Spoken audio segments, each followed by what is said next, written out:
Hello everyone, I am Sanjay sir from एसन classes Abor.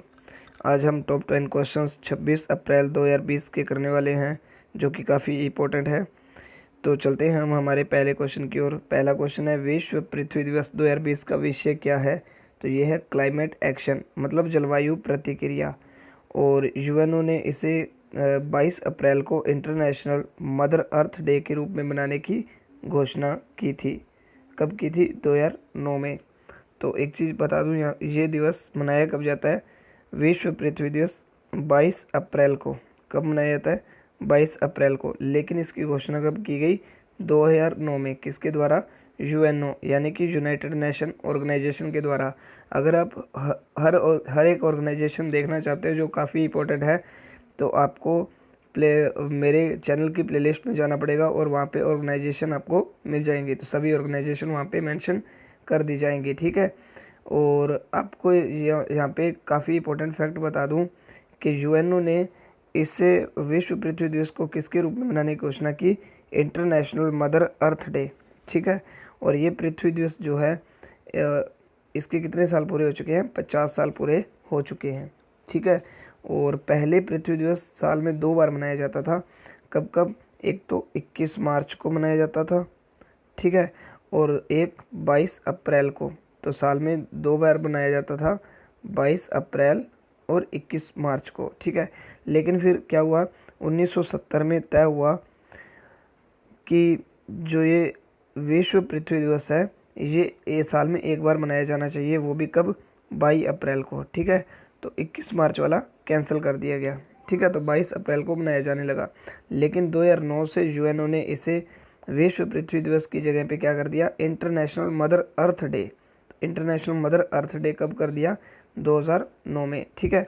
लेकिन ये दिवस मनाया कब से जा रहा है? 1970 से मनाया जा रहा है, ओके। तो ये 22 अप्रैल को मनाया जाता है विश्व पृथ्वी दिवस। नेक्स्ट है, हुवेई टेलीकॉम इंडिया के सीईओ कौन बने हैं? तो ये हैं डेविड ली। हुवेई एक चीन की मोबाइल कंपनी है, ठीक है, और इसके नए सीईओ बने हैं जो इंडिया के अंदर डेविड ली। नेक्स्ट है, एन कामाकोडी किस बैंक के पुण्य एमडी एंड सीईओ बने हैं? तो ये बने हैं सिटी बैंक। कौन सा बैंक? City union bank. तो सिटी यूनियन बैंक, जिसका हेडक्वार्टर तमिलनाडु में, तमिलनाडु की राजधानी Chennai, okay. So please do not forget click the subscribe button and hit the bell icon.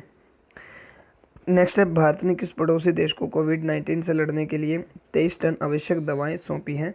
तो ये नेपाल को, ठीक है। और नेपाल के अंदर एक काफ़ी इम्पोर्टेंट झील है जिसका नाम है काजिन सारा झील, ठीक है, काजिन सारा झील। ये इम्पोर्टेंट क्यों है? क्योंकि ये विश्व की सबसे ऊंचाई पर मिलने वाली झील है, काजिन सारा झील। तो विश्व की सबसे ऊंचाई पर झील कौन सी है? काजिन सारा झील। ये नेपाल के मानंग ज़िले में पाई गई है, ठीक है, मानंग ज़िले में, ओके।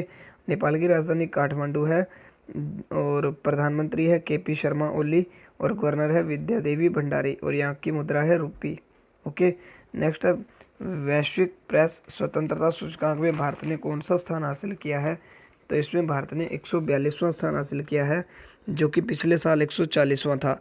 और कितने देशों में से ये 142वां स्थान हासिल किया है? 180 देशों में से, ठीक है, 180 देशों में से। और ये सूचकांक तैयार कौन करता है? कौन सा संगठन तैयार करता है?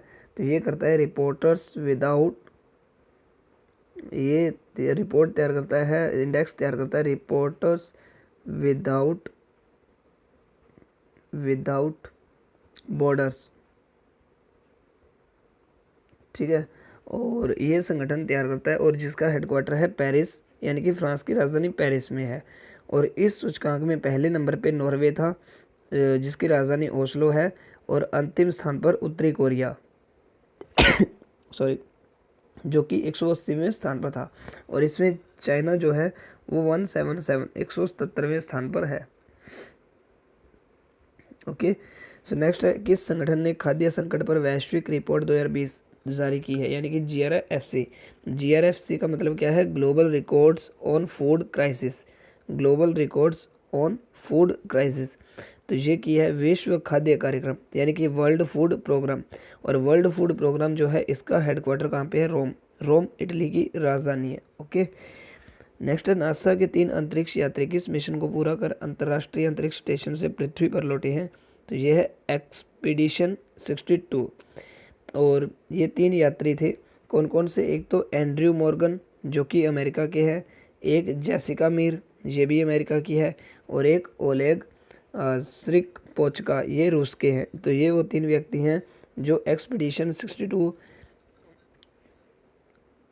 मिशन से वापस लौटे हैं। ओके, और ये तीनों किस यान से गए थे? तो ये तीनों यान जो इन्होंने यूज़ किया था उसका नाम था सोयूज़। ठीक है, सोयूज़ MS-15। तो इस यान का इन्होंने प्रयोग किया था तीनों ने। ओके, और ये तीनों कहाँ पे उतरे हैं? कजाकिस्तान में उतरे थे, कजाकिस्तान। ओके, और नेक्स्ट है केंद्रीय मानव संसाधन विकास मंत्रालय ने ई लर्निंग सामग्री योगदान के लिए नई दिल्ली में किस कार्यक्रम की शुरुआत की है? तो ये है विद्यादान 2.0, विद्यादान द्वितीय। ठीक है, और मानव संसाधन विकास मंत्रालय के और भी पोर्टल हैं, जैसे शगुन पोर्टल था एक। ठीक है, मैं आपको बता दूं जो मानव संसाधन विकास मंत्रालय यानी कि HRD मंत्रालय है, इसके कई पोर्टल हैं, जैसे एक तो शगुन है। ठीक है, और भी कई है, जैसे कर्तव्य पोर्टल है, कर्तव्य पोर्टल इसमें निबंध लेखन प्रतियोगिता होती है। एक इनका है स्वयं पोर्टल, तो स्वयं पोर्टल में इसमें वीडियो लेक्चर मिलते हैं। एक है समाधान कैंपेन। ठीक है, एक समाधान कैंपेन है इनका HRD का, जिससे कोरोना से संबंधित जानकारी मिलती है। एक युक्ति पोर्टल है। ठीक है, युक्ति पोर्टल, और इसके अलावा भारत पढ़े ऑनलाइन ये भी एक इनका पोर्टल है HRD का। इससे अलावा और भी बहुत से पोर्टल हैं, और HRD के मंत्री हैं रमेश पोखरियाल। ठीक है, रमेश पोखरियाल। तो आपने मुझे कमेंट में आज क्वेश्चन जो बताना है उसका आंसर बताना है कि रमेश पोखरियाल का चुनाव क्षेत्र कौन सा है। ओके, तो ये आप मुझे कमेंट में ज़रूर बताएं। So please don't forget to like this video. Next है रिलायंस जियो ने अपनी 9.99% यानी कि लगभग 10% हिस्सेदारी किस कंपनी को $5.7 बिलियन यानी कि लगभग 43,574 करोड़ रुपए में बेची है? तो ये फेसबुक को। और रिलायंस ने पिछले साल एक ब्रिटेन की खिलौने बनाने वाली कंपनी भी खरीदी थी। तो रिलायंस ने खिलौने बनाने वाली कंपनी कौन सी खरीदी थी पिछले साल? हेमले। ठीक है, हेमले जो कि ब्रिटेन की है, इसे खरीदा था। ओके, और फेसबुक जो है इसके जो फाउंडर है वो कौन है? Mark Zuckerberg. ठीक है, तो ये भी ध्यान रखना, मार्क जुकरबर्ग हैं फेसबुक के जो फाउंडर हैं। और फेसबुक फाउंड कब हुई थी? 4 फरवरी 2004 को। ओके, और इसका हेडक्वार्टर कैलिफोर्निया जो कि USA का एक शहर है कैलिफोर्निया। और फेसबुक के CEO है मार्क जुकरबर्ग। और फेसबुक ने व्हाट्सएप को 2014 में खरीदा था। ओके, ये भी नोट कर लेना। ठीक है, सो नेक्स्ट क्वेश्चन है, नेक्स्ट और लास्ट क्वेश्चन।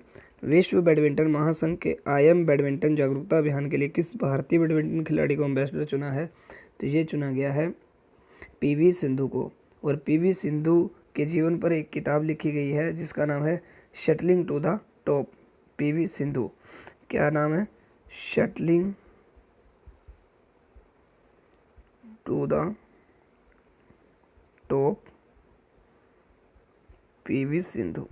तो ये PV सिंधु के जीवन पर एक किताब लिखी गई है shuttling to the top. Okay, और भारतीय बैडमिंटन टीम के कोच अगर आपसे पूछा जाए कौन है, तो भारतीय बैडमिंटन टीम के कोच अभी हाल ही में नए बने हैं जिनका नाम है एगुस डवी। ठीक है, और एशियाई बैडमिंटन चैंपियनशिप अगर पूछी जाए कहाँ पे होगी, तो एशियाई बैडमिंटन चैंपियनशिप फिलीपींस में होगी। और फिलीपींस की राजधानी है मनीला। और मनीला हेडक्वार्टर किसका है? ADB का। ADB मतलब एशियन डेवलपमेंट बैंक।